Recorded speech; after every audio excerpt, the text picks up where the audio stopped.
약속은 쌍방이 지키려고 맺습니다. 또 약속은 지켜져야만 합니다. 물론 사람들은 약속을 하고도 피치 못할 사정이 생겨서 지키지 못하기도 합니다. 하지만 우리 하나님은 약속하신 것을 정확하게 지키십니다. 성경은 약속의 책입니다. 그래서 구약과 신약, 옛 약속과 새로운 약속으로 부르기도 합니다. 물론 약속이라는 단어를 사용하지 않고 우리 하나님과의 약속을 특별히 언약이라고 부르지만 같은 말입니다. 창세기 9장에서 홍수 후에 하나님이 노아와 언약을 맺습니다. 하나님께서 다시는 홍수로 인류를 멸하지 않으신다는 약속을 하시고 그 약속의 정표로 무지개를 주셨습니다. 그런데 이 무지개는 활과 같은 단어입니다. 활, 이게 무지개라는 거죠. 이 활이 하나님 자신의 가슴을 향해 방향을 향하고 있다는 거죠. 약속을 지키지 않으면 내 가슴을 쏘겠다. 쏘아라. 하나님은 이렇게까지 말씀하시면서 약속을 철저하게 지키시는 분입니다. 성경은 하나님이 말씀하시고 그대로 이루어진 일이 셀 수 없이 많이 있습니다. 그 중에서 중요한 예언이 메시아의 탄생과 또 메시아의 사역에 대한 말씀들입니다. 이 예언으로 말미암아 예언을 듣고 읽은 사람들은 소망을 갖게 되었고 또 그대로 이루어졌기 때문에 우리들이 구원을 받게 되었습니다.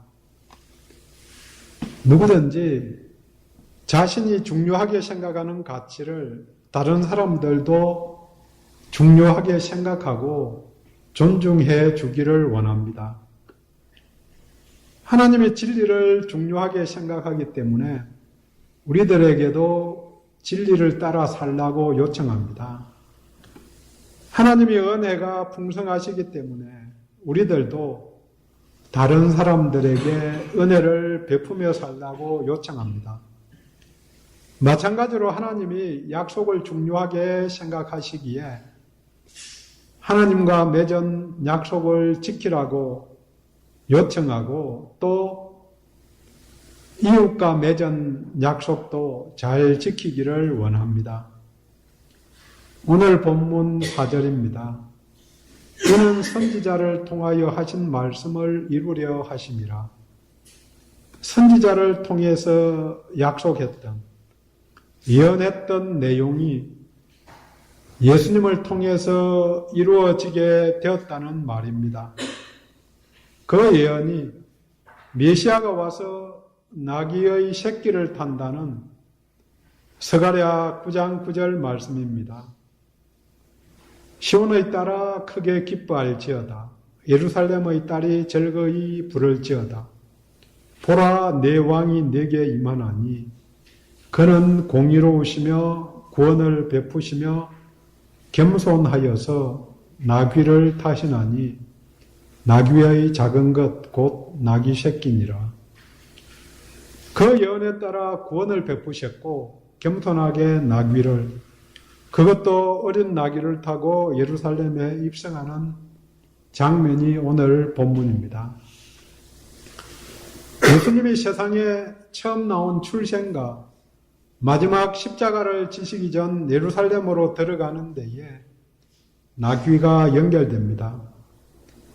성경시대에 이스라엘에는 말들이 별로 없었고 나귀가 훨씬 많았습니다. 나귀가 값도 싸고 산악지대이기 때문에 말보다는 효용성이 훨씬 높았기 때문입니다. 예수님이 출생하실 때에 구유에 놓여졌다고 이렇게 표현하는데 이 구유는 말 구유가 아니고 나귀의 구유이다. 또 오늘 본문에서 나귀를 타고 예루살렘에 들어가신 것입니다. 성경에서 나귀는 겸손과 순종 그리고 평화를 상징하고 있습니다. 그 상징을 예수님이 온전히 겸손하셨고 또 아버지 하나님께 철저히 순종하셨고 또 예수를 통해서 화평, 이 땅에 평화가 오신 것을 몸으로 보여주었습니다. 제자들이 나귀의 어미와 새끼를 끌고 와서 새끼의 등에 겉옷을 얹어 놓자 예수님이 그 위에 타시고 예루살렘으로 들어갑니다. 그러자 많은 무리들이 자신들의 겉옷을 길 위에 펴고 어떤 사람들은 나뭇가지를 베어서 길 위에 폈다고 8절에 말합니다. 어린 나귀를 타고 들어오는 모습과 9절에 찬송을 하는 호산나 찬송하는 그 모습이 잘 안 어울려 보입니다. 어린 나귀에 어른인 남자가 타고 갑니다. 나귀는 키가 1m 남짓, 작은 것은 60cm 높이, 아주 큰 나귀는 150cm. 그래서 대충은 1m 잡는데 나귀 새끼니까 1m도 안 됐을 거라는 거죠. 그 위에 성인이 타면은 다리가 땅에 닿을까 말까 이런 약간은 언밸런스한 그런 모습. 그 다음에 제자들은 겉옷을 벗고 속옷바람으로 따라가는, 이게 어떻게 보면은 코미디지요. 그런데 무리들이 큰 소리로 외치는 말이 호산나. 호산나가 9절에 보면 앞에 한 번, 뒤에 한 번, 2번 나옵니다. 호산나의 뜻이 이제 구원하소서, 구해주세요, 도와주세요, 이런 외침입니다. 도와주세요, 우리를 구원하소서 하는 외침은 어느 시대나 어느 곳이든 이 땅에서 터져나오는 소리입니다. 본문에서와 같이 구원이 눈에 보이듯이 찬송하며 부르는 사람도 있고 암울한 세상에서 힘없이 부르는 요청도 있습니다. 통계를 보았더니 우리나라에서 65세 이상 노인들이 매일 11명 이상 자살한다고 합니다. 청소년 자살에 비해서 4배 이상 높다고 그렇게 이야기를 합니다. 그 이유가 주로 질병, 그 다음 우울증, 자녀 문제, 이게 1, 2, 3위 이렇게 표현합니다. 아무튼 구원이 필요한 세상, 구원이 필요한 이 땅에 살고 있습니다. 구원이 필요한 세상에 구원자로 예수님이 이 땅에 오셔서 마지막 사역, 인류의 죄를 감당하기 위한 첫걸음을 고난주간 첫날 마지막 행진을 시작했습니다. 이 마지막 행진은 나귀를 타고 예루살렘에 입성하는 왕으로 예루살렘에 들어가는 것입니다. 모여든 많은 사람들이 나뭇가지를 앞에 뿌리고 손에 종려나무를 흔들면서 그 행사를 축하했습니다. 그러면서 호산나, 우리를 구원하소서 외쳤습니다. 이 호산나의 외침은 종교적인 우리를 구해달라 하는 믿음의 고백이기도 하지만 한편으로는 정치적인 구호였습니다. 중간시대의 마카비 혁명 이후로 종려나무를 흔들면서 호산나를 외치는 것은 로마의 압제를 벗어나게 할 메시아를 환영하는 표현입니다. 이 행진을 잘 보면은 세 종류의 사람이 나옵니다. 예수님이 가시는 구원의 길에 마주치는 세 사람, 세 종류의 사람. 그 사람들 중에 호산나 소리를 들은 사람들 중에 어디에 속하느냐에 따라서 인생이 달라지게 됩니다. 먼저 10절에 예수님께서 예루살렘에 들어가시니 온 성이 소동하여 이르되 이는 누구냐 하거늘 호산나 우리를 구원하소서 하는 소리를 듣고 반응한 첫 번째 사람들은 이는 누구냐 하고 묻는 사람들입니다. 예수님이 오셔도 이 사람이 누구냐 하고 묻는 사람들이 있습니다. 나사렛에서 무슨 선한 것이 날 수 있느냐고 묻는 사람과 같습니다. 밖에서 어떤 일이 일어나는지 관심이 없습니다. 구원에 관심이 없습니다. 예루살렘에 살고 있고 성전에 열심히 다닐 수도 있습니다. 심지어는 율법을 열심히 지키고 살 수도 있습니다. 유월절을 지키기 위해서 예루살렘에는 수많은 사람들이 모여들었습니다. 예수님이 출생할 당시에 헤롯 대왕 때에 예루살렘 인구가 4만 명 정도 되었다고 그렇게 이야기합니다. 예수님이 돌아가실 때에 30년 정도 지났으니까 많아야 5만 명, 6만 명 이 정도 인구가 거주민이 있었을 것입니다. 그런데 유월절 절기에는 구약성경에 하나님이 세 번의 절기는 반드시 성전에 와서 지키라고 그렇게 요청했기 때문에 유월절 기간에는 이스라엘 각지에 있던 사람들, 또 멀리 디아스포라, 바벨론에 있던 사람들, 여기저기 있던 사람들이 예루살렘에 모여들었습니다. 사도행전에 보면은 멀리서 온 사람들 이야기들이 나옵니다. 그렇게 전국 각지에서 왔기 때문에 학자들이 대체적으로 추정하는 숫자는 20만 명 정도 모였을 거다 이렇게 추측을 합니다.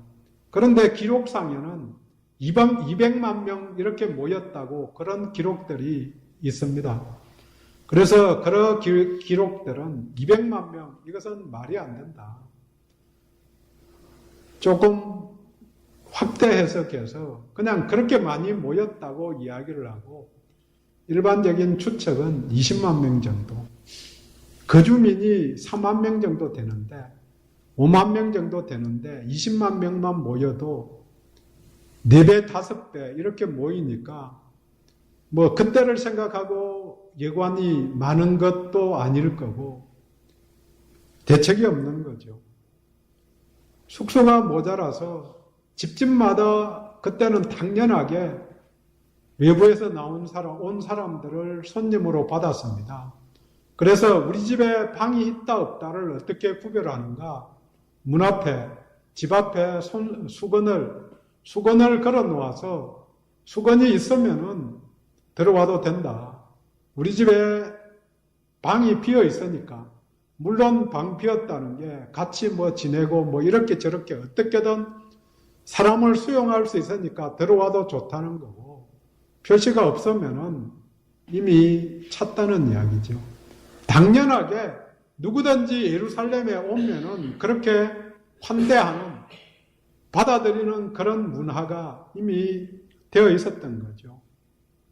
그래서 예수님도 입성하셨다가 잘 곳이 없으니까 저녁에는 베다니 아마 나사로의 집으로 돌아가서 주무셨을 것입니다. 이 상황에 호산나 소리가 울려 퍼지자 누구인가 궁금해하는 사람들이 있었습니다. 궁금하였지만 가서 들어보고 또 물어보지도 않는 사람입니다. 이들은 복음을 들을 기회를 버린 사람들입니다. 10절 말씀에 보면 온 성이 소동하였다고 합니다. 이 말은 예수님이 출생한 다음 동방박사들이 예루살렘에서 와서 유대인의 왕으로 오신 이가 나신 이가 어디 계시냐고 물었을 때 예루살렘 성이 소동했다. 시끌벅적했다. 그런 이야기죠. 그 상황과 같습니다. 그때에도 소동을 했지만 온 성이 시끄러웠지만 그들 중에 누구도 동방박사와 함께 베들레헴으로 가서 예수님을 경배한 사람들은 없었습니다. 베들레헴까지 거리가 5km밖에 안 되는데 걸어가면 1시간이면 갈 수 있는 거리인데도 아무도 동방박사와 같이 왕으로 나신 이가 누군지 확인하러 안 간 거죠. 꼭 마찬가지로 동네가 시끌벅적하니까 나가 봄직도 한데 그냥 예수님 보는 데까지 가지 않고 물어봅니다. 지금도 이적이 있거나 또 환호하는 소리를 듣지만 정작 그 주인공인 예수님에 대해서 알지 못하고 찾아갈 생각도 하지 않고 그냥 누가 왔네. 사람들 말이 구원자로 오셨다네. 그렇게 생각만 하는 사람들이 있습니다. 이들은 구원과는 아주 멀리 떨어져 있는 사람들입니다. 어떤 때에는 우리들의 마음도 그렇게 멀리 떨어져 있는 것 아닌지, 은혜의 자리에서 떨어져 있는 것 아닌지 돌아보기를 원합니다. 여러 가지 상황이 많이 바뀌었음을 봅니다.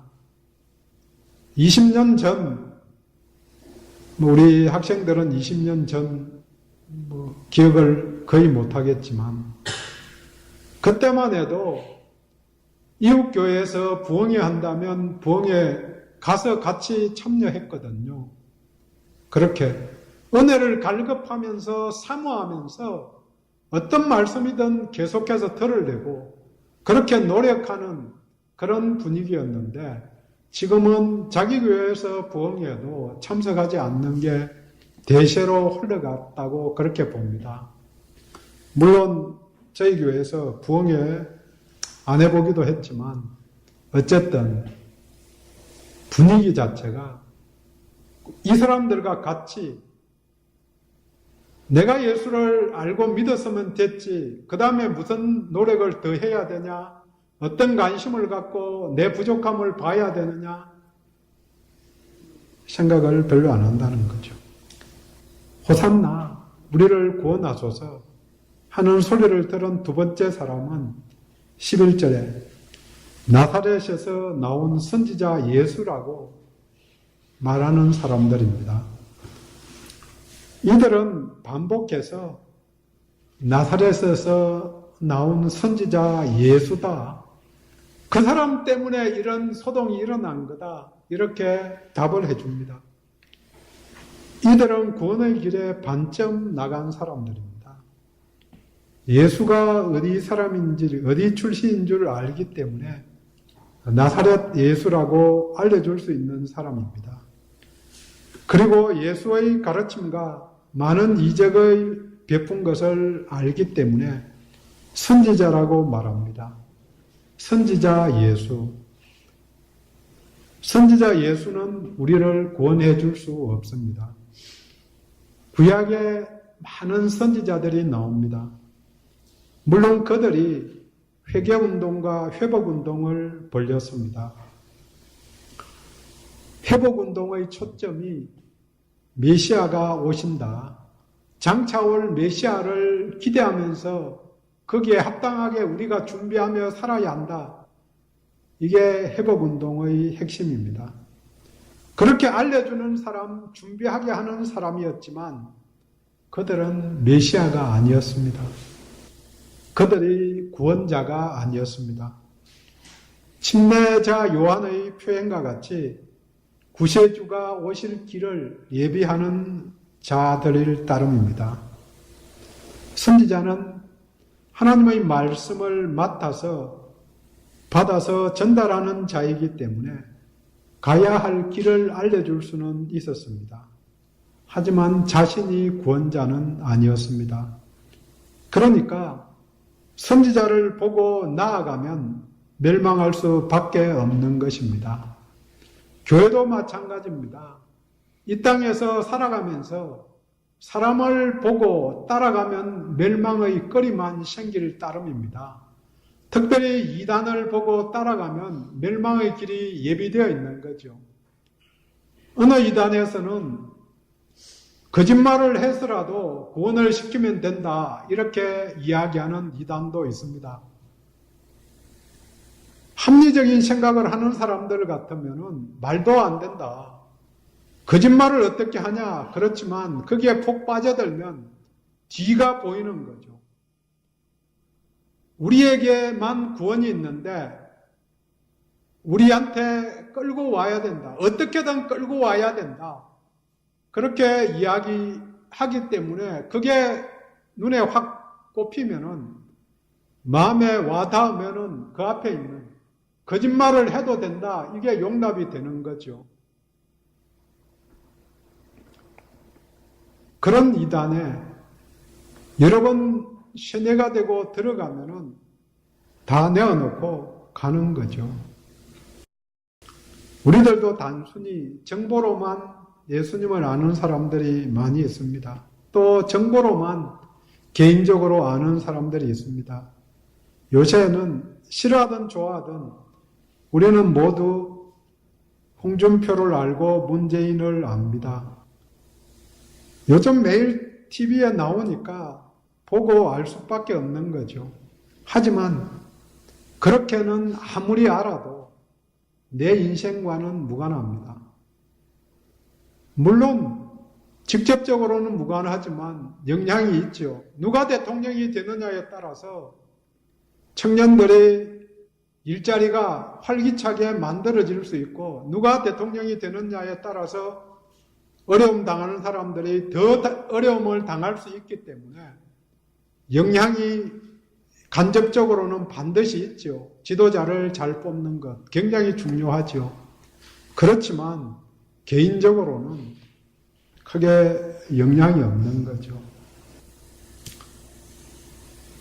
본문에 나오는 두 번째, 이 사람들은 예수님을 남들에게 설명을 해줄 정도로 알고는 있지만 구원의 길을 반쯤 가게 도와줄 뿐입니다. 안다는 사실이, 설명해 줄 수 있다는 사실이 본인을 기분 좋게 만들어 줄 수 있을지라도 구원에 이르게 하지는 못하는 믿음입니다. 지금도 교회들마다 이런 정도의 믿음을 가진 사람들이 많이 있습니다. 교인이라는 말은 듣지만 정확하게, 엄밀하게 성도가 되지 못한 사람들입니다. 물론 어떤 명목으로든 교회에 오면 복음을 듣고 결단하는 기회가 주어지는 것이기 때문에 긍정적인 점은 있습니다. 아무나 오라. 예, 교회는 아무나 올 수 있죠.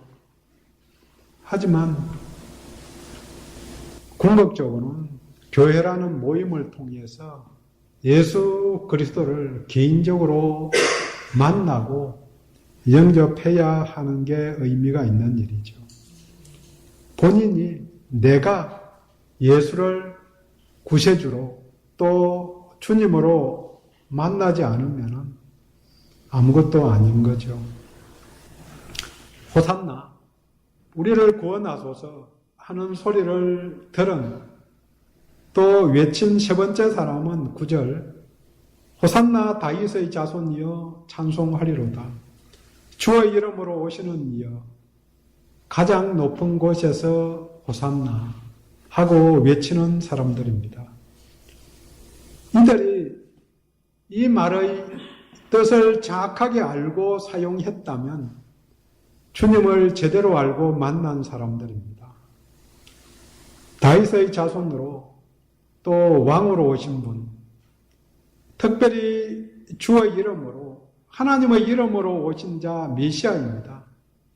메시아만이, 그리스도만이 찬양을 받을 자격이 있습니다. 가장 높은 곳에서 호산나 이렇게 붙입니다.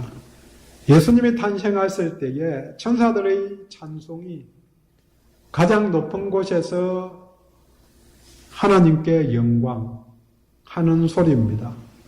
가장 높은 곳에서 구원이 있다, 영광이 있다, 그 영광을 보게 되었다 하는 이야기입니다. 가장 높은 곳에서 오는 구원을 요청합니다. 가장 높은 곳에서 호산나. 영광의 자리에 계신 하나님만이, 존귀하신 그 외아들 예수 그리스도만이 구원에 충분한 분입니다. 다른 이들로는, 다른 이름으로는 구원을 얻을 이름이 없습니다. 많은 무리들이 주님의 행렬을 따라가며 호산나를 외쳤습니다. 약간 초라한 행렬이지만 외침 소리가 높았기에 그 동네가 소동이 일어난 것입니다. 우리는 얼마나 찬송하고 호산나를 외치고 있는가? 내가 외치는 소리로 인해서, 우리가 외치는 소리로 인해서 동네가 시끄러운가? 물론 동네가 시끄러우면은 경범죄로 잡혀가고 이렇게도 할 수 있지만 한 번쯤 잡혀가 보는 것도 인생에 도움이 될 겁니다. 세 종류의 사람을 보게 됩니다. 누군지 몰라 이는 누구냐 하고 묻는 사람, 부르는 사람, 선지자로만 알고 있는 사람, 그리고 따라가며 그리스도됨을 선포하고 호산나 구원을 외치는 무리입니다. 어디에 나는 속해 있는가? 어느 교회를 가든 다 속해 있죠. 세 보류의 사람들이 다 모여 있는 게 모임이죠. 그런데 본문은 한 단계 더 나가기를 요청합니다. 호산나 외치는 무리들, 그 무리들은 군중들입니다. 문제는 그들 중에 많은 사람들은 며칠 뒤에 일주일이 지나기도 전에 3, 4일, 4일, 5일 지나서 십자가에 못 박으소서 하고 외치는 무리에 동참한 사람들이 더 많았다는 것입니다. 이들은 호산나 하고 외치는 이 사람들은 정치적인 메시아를 바라보았는데 메시아가 오면 다윗 시대와 같이 새로운 시대를 열 것이다. 솔로몬 시대와 같이 풍요로운 나라를 약속할 것이다. 그 시대가 열려지면 로마는 물러가고 새로운 나라가 이루어질 건데 그렇게 기대했는데 기대하고는 다르게 십자가를 질 수밖에 없는 져야 되는 그 상황이 벌어지니까 돌아선 것입니다. 어떻게? 십자가에 못 박아서서 이 사람 필요 없어요. 이런 메시아는 나에게, 우리들에게 필요 없다. 이렇게 외친 사람들이 이 무리 중에 대부분이라는 거죠. 군중들에게만 포함돼서는 안 된 거죠. 이제 우리는 초점을 예수님께 헌신한 사람들에게 돌려야 합니다. 구원자로 또 주인으로 알아보고 개인적으로 순종한 사람들입니다. 2절에서 제자들을 맞은편 마을로 보내어 나귀와 나귀 새끼가 매여 있는 것을 보면 풀어서 끌고 오라고 시킵니다. 그런데 누가 무슨 말을 하면 주가 쓰시겠다 하라고 답을 알려주면서 해결책을 알려주면서 보냅니다. 그리하면 즉시 보낼 것이라 말씀하십니다. 어제 누가 와서 자녀 이야기를 하면서 자기 아들이 자전거를 훔쳤다고 그래서 자기가 CCTV를 돌려서 동네에 있는 딱 봤더니 악불사 누가 나쁜 놈인지 범인을 잡으려고 봤더니 자기 아들이 CCTV에 나와서 자전거를 훔쳐가는 거죠. 그런데 그 아들이 비싼 자전거, 싼 자전거 구별을 못해서 다 낡은 자전거를 훔쳐갔다고. 그래서 자기 아들 데리고 경찰서 갔었다고. 그런 이야기를 하는 걸 들었습니다. 오늘 본문의 상황도 비슷합니다. 당연히 주인이 있을 것인데 왜 나귀를 끌고 가느냐, 이게 좋게 말한 거고, 세게 말하면은 도둑 잡아라. 이 도둑놈아, 이 강도 같은 놈아, 왜 나귀를 끌고 가느냐. 제가 험한 말을 잘 안 써봐가지고 그 다음 뭐라고 이야기하는지 잘 표현이 안 되는데, 그렇게 반응을 하면 주가 쓰시겠다 이렇게 말하면 된다는 겁니다. 나귀 주인도 자기 것이 아니다. 주가 쓰신다. 주인이 있는데, 이 땅에서 보면 주인이 있는 게 당연하죠. 뭐든지. 휴대폰 주인이 누구죠? 내 거잖아요, 내 거. 그런데 그 사람에게, 그 사람 거 아니고 누구 거라고? 주인 거라고. 진짜 주인 거라고. 진짜 주인 누구냐? 당신은 일시적으로 이 땅 왔다 가지만 하나님께서 주인이신데 그분이 쓰신다. 그게 설명입니다. 내게 속한 모든 게 내 것이 아니라는 고백, 제가 끊임없이 합니다. 남에게 주고는 우리 애들에게 강조하는 게, 주었으면 잊어라. 너 것 아니지 않느냐.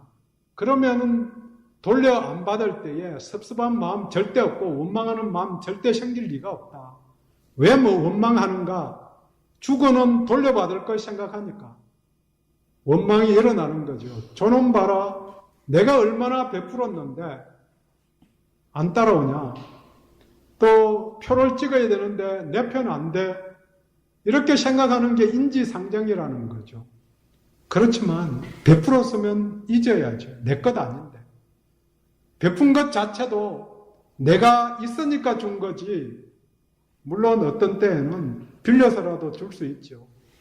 감당할 능력이 되면 빌려서라도 주는 것 나쁜 것 아닙니다. 하지만 대부분은 능력이 안 되면서 빌려줄 것 같으면 주지 말아야 되는 거죠. 같이 망하는 길이 그거죠. 하나님이 이 땅 내가 필요하니까 이 땅 살면서 잠시 내게 맡겨주신 것, 그걸 내가 쓰는 거죠. 주가 쓰시겠다 그렇게 말하면 따라가야죠. 하나님께서 각자에게 어떤 때에 맨날 그렇게 말씀하시는 건 아니고 어느 순간에 내가 쓰겠다 이렇게 말씀하시는 때가 있는 거죠. 잘 들리는 사람들은 그걸 시시때때로 잘 듣고 그래서 순종하며 잘 가고, 잘 안 들리는 사람은 안 들리니까 즐겁게 안 하면 되고, 들리지만 무시하고 넘어가는 사람도 있고 그렇게 사시죠. 주가 쓰시겠다 그렇게 말씀하시면 따라가야죠. 자녀들 당연히 내 소유가 아니죠. 내 차 주님이 은혜 주셔서 지금 사용할 수 있게 된 거죠. 이 고백이 끊임없이 필요합니다. 교회, 내가 주인 아니죠. 하나님이 주인 되신다. 그러면서 끊임없이 고민하는 사람들 많이 봤어요. 하나님이 주인이면 주인이 고민해야지 왜 내가 고민하냐. 그래서 저는 고민 너무 안 해서 문제라고 남들이 비평을 합니다. 그렇지만 표현은 정확하죠. 하나님이 주인이시니 하나님이 아셔서 고민하시고, 하나님이 아셔서 바꿔야 될 사람이 있으면 하나님이 바꾸시고, 내가 어떻게 사람을 바꾸고 내가 어떻게 도와주겠어요. 하나님이 불쌍히 여기셔서 도와줘야죠. 여기에 말씀대로 제자들이 순종해서 나귀를 끌고 옵니다. 잘못되면 도둑으로 몰릴 수도 있는데 빌려 쓴다는 게 아니고 진짜 주인이 쓴다 이 말을 통보하고 가져옵니다. 한편으로 보면 나귀 주인이 예수님을 알았기 때문에 가능할 수도 있습니다. 하지만 전혀 몰랐을 수도 있습니다. 그래서 이 동네가 벳박의 맞은편인 베다니 마을이라고 생각을 합니다. 지난주에 나눈 나사로가 살아난 것을 보았기에 가능할 수도 있다 이런 생각을 해봅니다. 그럼에도 불구하고 예수님을 주님으로 인정하는 사람, 그 말씀에 순종하여 실천하는 제자들, 이들이 구원에 가까이 있는 사람들입니다. 하나님 나라에 소속된 사람들입니다. 구원하심이 보좌에 앉으신 우리 하나님과 어린 양에게 있다고 계시록 7장 10절에 말합니다. 하나님 나라에 소속된 사람들은 그 소속에 합당하게 살아야 합니다. 주의 것이다 고백하며 또 명하신 대로 행하는 사람입니다. 오늘 무엇이라고 말씀하시는지 조용히 들을 수 있기를 원합니다. 나는 주의 것입니다. 또 주님 말씀대로 이루어지기를 원합니다.